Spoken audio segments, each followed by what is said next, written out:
Well, it happened, ladies and gentlemen. For the first time in over a decade, Warren Buffett, Berkshire Hathaway underperformed the S&P 500 with a rate of return in 2019 of 11% against the S&P's return of 31.5%. I'm going to break all of this down for you in this video and why they underperformed the market while I sit here comfortably in my robe after a hard days of work counting up my dividends. So, ladies and gentlemen, let's get right into this. Drop it.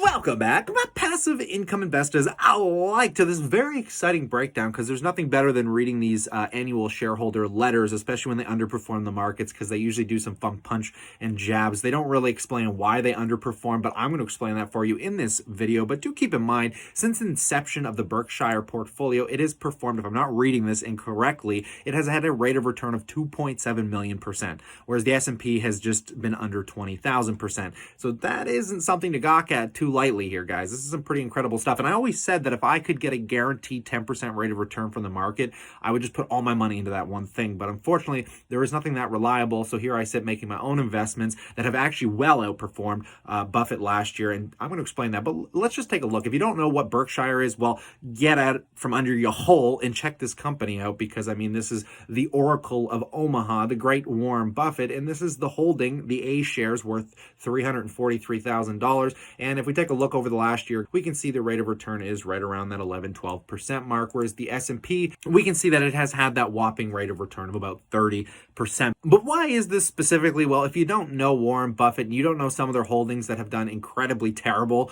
over the last year, we're talking about Kraft Heinz, IBM, and I'm going to come back to this in a second, but they did a pretty good job at doing the highlights of the letter with CNBC, but you guys can just check it out in the description below. I left it all there. First of all, on Berkshire portfolio, we don't make wagers. Charlie and I do not view the $248 billion detailed above as a collection of stock market wagers to be terminated because of downgrades by the street, with I love the in quotation marks, and earnings miss, expected Federal Reserve actions, possible political developments forecasted by the economist, or whatever else might be the subject of du jour. What we see in our holdings rather is an assembly of companies that we partly own and that on a weighted basis are earning more than 20% on the net tangible equity capital requirements to run their business. These companies also earn their profits without employing excessive levels of debt. Returns of that order by large, established, and understandable businesses are remarkable under any circumstances. They are truly mind-blowing when compared to the return that many investors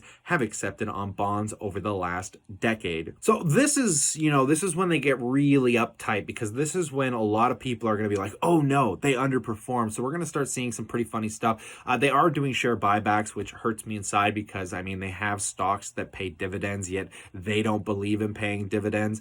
They would rather do share buybacks, like most of the companies out there. More of a dividend fan myself. Now, they say we constantly seek to buy new businesses that meet three criteria. First, they must earn good returns on net tangible capital required in their operations. Second, they must be run by an able and honest manager, of course. Finally, they must be available at a sensible price when we spot such businesses. I mean, this is Warren Buffett in and of his prime. You know, they always said that an idiot should be able to run one of these companies. They always stick to these really safe, sound companies, which is another reason they underperformed, which I am going to explain in a second. This was probably the funniest part of the whole letter, where they said, if marriage is to an accusation, in reviewing my uneven record, I've concluded that accusations are similar to marriage. They start, of course, with a joyful wedding, but then reality tends to diverge from prenuptial expectations. Sometimes wonderfully, the new union delivers bliss beyond either party's hopes.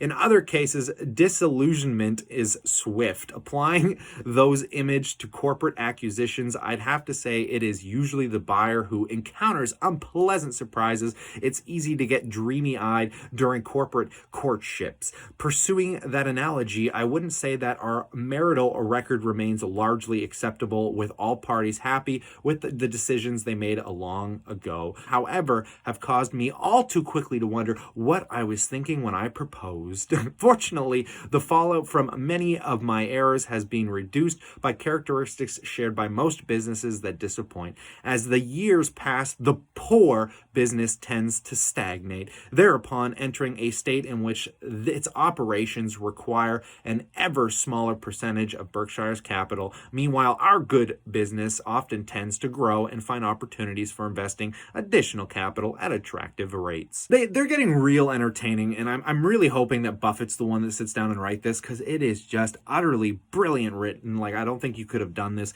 better, and I think he's just getting to the point that their businesses are absolutely solid. Why did Buffett underperform the market? Well, there was a few combining factors, and there was another year in the past, if we go all the way back to 2009, in their annual shareholder meeting, we can see that they actually underperformed the market as well. But what was the cause of this? And I think it's the same cause now, because in 2009, if I can get that to highlight there, they only performed by about 2.7%, where the market gauged a 26.5% return. Now, what causes this? It all has to do with growth stocks. After 08 and the bailout happened, all of a sudden growth stocks became a big deal again, and that is the same thing that's happening right now. Take a look at something like Tesla, like Virgin Galactic, like Bitcoin. You do not have to go far right now to make money on something extremely speculative, which is what drove most of the market returns, considering most stocks Buffett does not own. Even though he does own Apple, he does own a lot of good growth stocks. They have not been owning things that are considered to be high risk based on their, their operation income. And we're talking stocks like Tesla, where I made a lot of money.